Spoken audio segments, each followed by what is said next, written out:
if it is necessary to exit the train, disabled personnel should be evacuated first. Please stay away from... Black Mesa originally started its life as a mod, but the developer, Crowbar Collective, got the green light from Valve to make it a full standalone game. Black Mesa is a remake of the original Half-Life, but in the Source engine. And I gotta say, it's impressive. I didn't want to play it until it was fully complete, and it's finally out of early access and the content is full. I believe I'm the perfect man to review this game. Why? Well, because, shamefully, I never played the original Half-Life. I finished all Valve's games, including Half-Life 2 and its expansions, but never played the original Half-Life. And thanks to Crowbar Collective, I finally played it. Military command.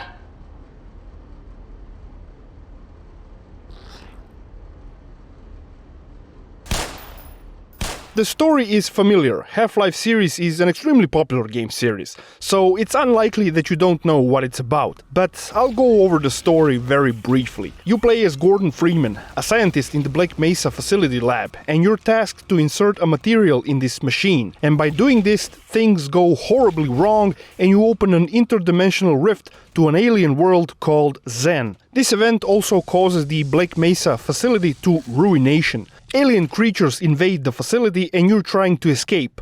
Later on, you find out that the government sent out troops to the facility to cleanse anyone left. By cleanse, I mean kill, basically. That's the most basic premise I'm willing to tell you in this review, without treading into spoiler territory. So how is the gameplay? Well, it's a first-person shooter, mixed with puzzle elements and environmental platforming.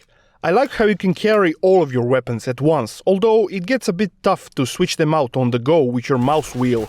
You could use a key for each gun, I suppose, but I'm not that hardcore.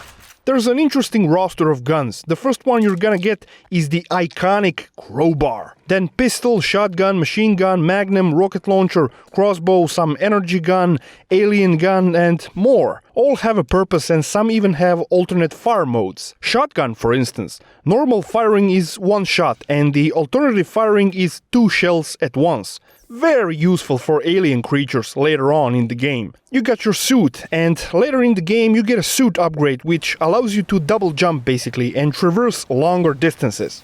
Let's talk about the enemies. I like all the alien creatures. They range from small ones to bigger, stronger ones. The only annoying enemy is that small bug thing that jumps at you. He's not a strong enemy. 2 pistol shots will kill the little bugger, or a crowbar hit, but it's a small and sometimes very hard enemy to hit.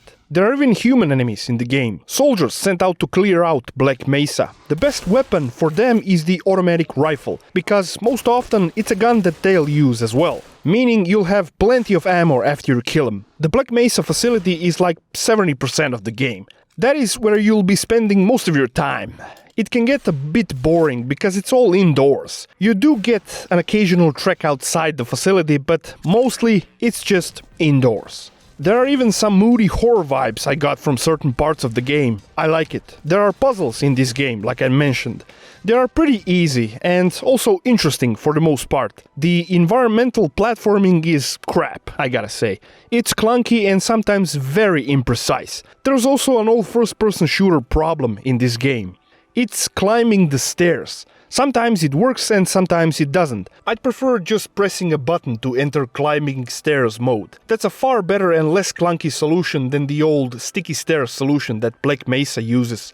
In the latter half of the game, you will travel to an alien planet called Zen. It's gorgeous. Art style is just sublime.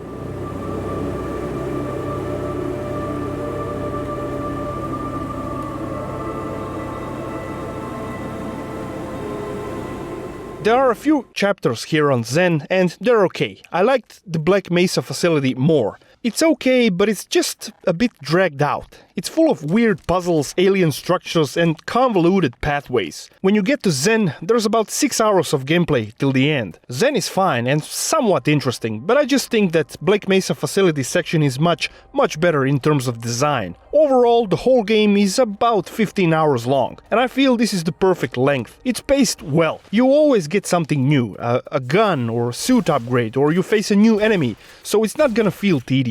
It's always something fresh happening.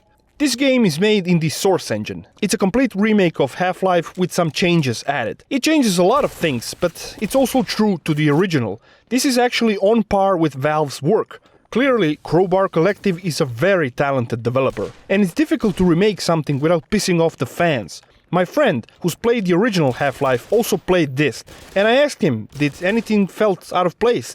He said no. Like I said, very impressive work. In terms of graphics, everything looks good, especially the Zen part. The art there is just sublime. But this is an older engine, and it's definitely starting to show its age. It still looks good, but don't expect Metro Exodus levels of graphical fidelity here. Sometimes the music kicks in when you start a new chapter or something happens, and I love this. Most of the time there is no music in this game. That's what makes these moments when the music kicks in so memorable.